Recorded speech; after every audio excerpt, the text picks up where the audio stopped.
Hai, selamat datang di kelas ketiga Nescafe Kickstart. Setelah mempelajari cara menyelesaikan permasalahan konsumen di kelas sebelumnya, sekarang kita akan membahas bisnis model. Di akhir kelas ini, kamu juga diharuskan untuk submit ide bisnismu. Jadi, simak dan pahami baik-baik ya. Bisnis model adalah metode untuk menjelaskan bagaimana sebuah ide bisnis dapat memberikan manfaat kepada konsumennya. Untuk menerapkannya, kita bisa membuat rancangan dari ide bisnis kita dengan bisnis model kanvas. Bisnis model kanvas adalah cara untuk menggambarkan model bisnis secara menyeluruh dalam bentuk visual di satu halaman. Dengan bisnis model kanvas, kita bisa memberikan rancangan berpikir tentang bisnis kita, memperoleh pemahaman bersama, memperoleh bahasa yang sama, dan membantu tim kita lebih fokus. Nah, cara merancang bisnis model kanvas adalah dengan menjabarkan 9 unsur penting dari ide bisnis yang akan kita buat. Pertama-tama, kita isi kolom nomor 1, yaitu target pasar.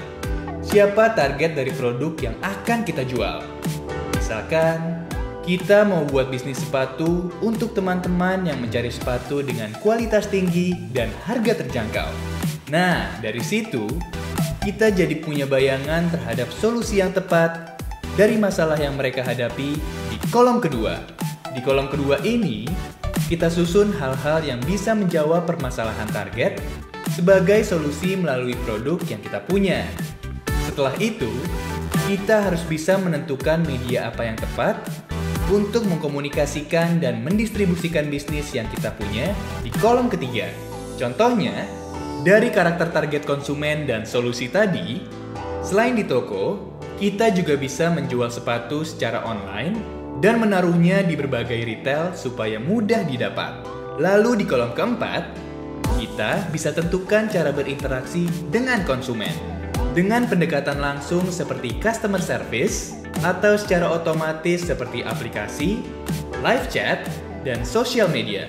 Di kolom kelima ini, saatnya menentukan dari mana bisnis kita mendapat keuntungan. Seperti dalam bisnis sepatu yang akan kita buat ini, pendapatan berasal dari setiap sepatu yang berhasil terjual. Setelah itu, kolom keenam akan terisi dengan apa yang harus kita punya untuk mendukung bisnis, seperti aplikasi dan pegawai. Kemudian di kolom ketujuh, kita tentukan apa saja kegiatan yang harus dilakukan supaya ide bisnis berjalan sesuai rencana yang sudah kita susun tadi, seperti mendesain produk, pemasaran, dan pemeliharaan. Selanjutnya di kolom ke-8, kita tentukan siapa suppliers dan partner yang tepat untuk bisnis kita, seperti menentukan vendor untuk produksi, brand ambassador untuk promosi, dan juga jasa kurir untuk distribusi. Kemudian di kolom ke-9, kita akan menjelaskan apa saja biaya yang harus dikeluarkan untuk menjalankan ide bisnis. Untuk kasus bisnis sepatu, biaya yang harus dikeluarkan meliputi biaya vendor sepatu, gaji karyawan, biaya pemasaran dan promosi, sampai biaya operasional toko. Setelah bisnis model kanvas terisi dengan lengkap, langkah berikutnya adalah merancang gambaran pengeluaran dan pendapatan dengan membuat perkiraan keuangan. Di sini, ada yang namanya revenue stream yang merupakan pendapatan dari hasil penjualan yang bisa kita cari tahu dengan nentuin harga produk sesuai jumlah yang akan dijual. Kemudian, cost atau pengeluaran, biaya yang dikeluarkan untuk memproduksi produk tersebut. Ada 2 jenis cost dalam bisnis, yaitu fixed cost dan variable cost. Fixed cost merupakan biaya tetap yang dikeluarkan dan tidak bergantung pada biaya produksi, seperti biaya sewa gedung atau gaji pegawai.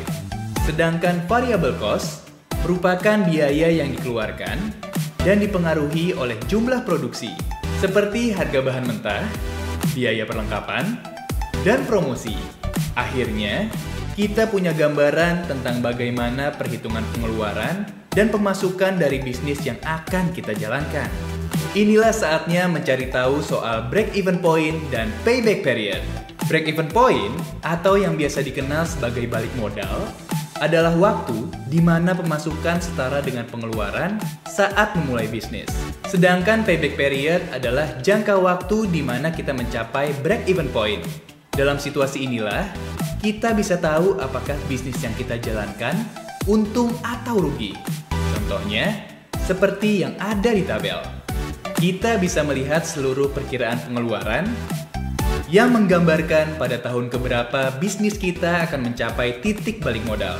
Nah, setelah kita memahami semuanya, saatnya kamu menggunakan metode ini.